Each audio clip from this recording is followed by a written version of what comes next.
Sa mapagpalang araw po sa inyo lahat. Ngayon po ay December 12, 2024, Huwebes. At ngayon po ay ginugunita natin ang kapistahan ng Mahal na Birhen ng Guadalupe. Ang ating pong unang pagbasa at pagdinilay sa araw nito ay hinango mula sa aklat ni Propeta Zacarias, chapter 2, verses 14 to 17.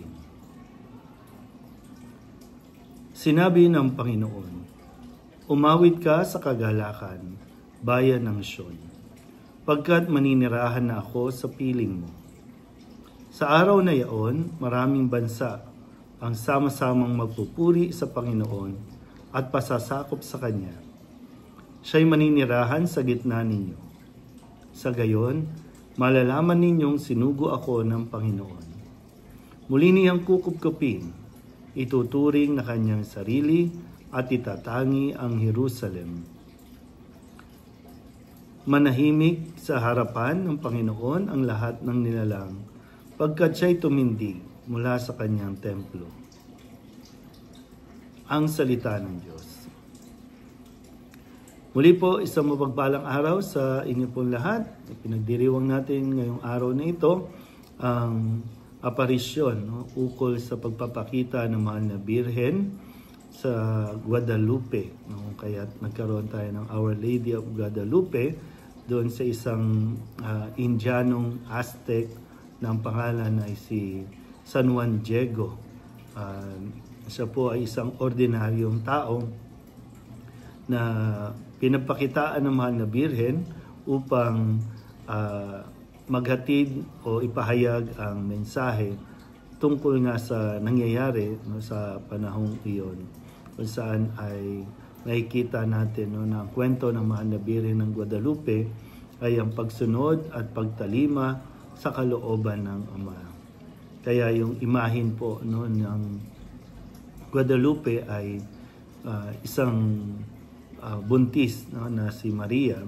Pinapakita doon na ang pagtalima ng Mahal na Birhen sa kalooban ng kanyang ng Panginoon na maging ina ni Jesus ang ating tagapagligtas. Hindi po madali na magpahayag ng ganitong mensahe, lalo pa si San Juan Diego ay isang ordinaryo lamang na tao, kaya mahirap para sa kanya ang magsalita, mahirap para sa kanya ang paniwalaan ng mga tao. At hindi naging madali, hindi agad-agad ay tinanggap ito. Umabot pa ng ilang panahon pa bago talaga kinilala at tinanggap ang aparisyong ito.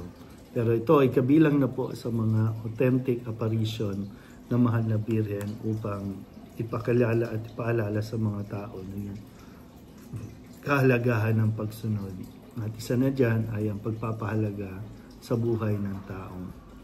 Noong panahong iyon ay talagang ang Amerika ay laganap din ang pagpapalegalize ng abortion, isa sa mga pagkilos na hindi pagkilala at paggalang sa buhay at karapatan ng tao.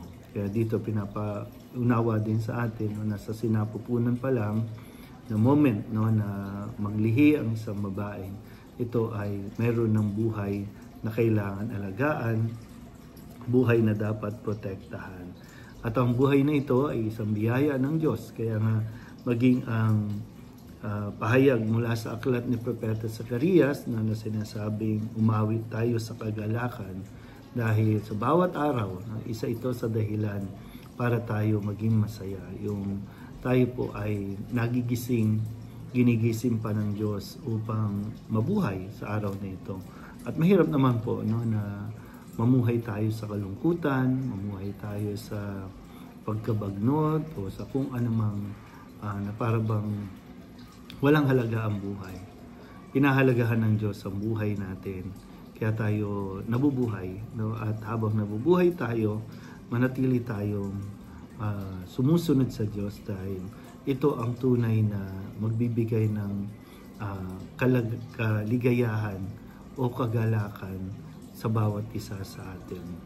Yung masunod mo, sabihin ko po, hindi madali ang pagsunod sa kagustuhan ng Diyos dahil sa napakaraming kumbaga, nag-i-impluwensya sa atin, no? Sa mundong ito.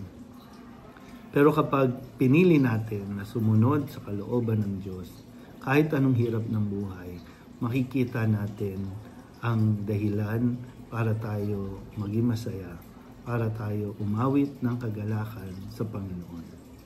Muli, ang buhay natin ay isa ng dahilan para magpuri tayo sa Diyos. Muli po, isang mapagpalang araw sa inyo pong lahat.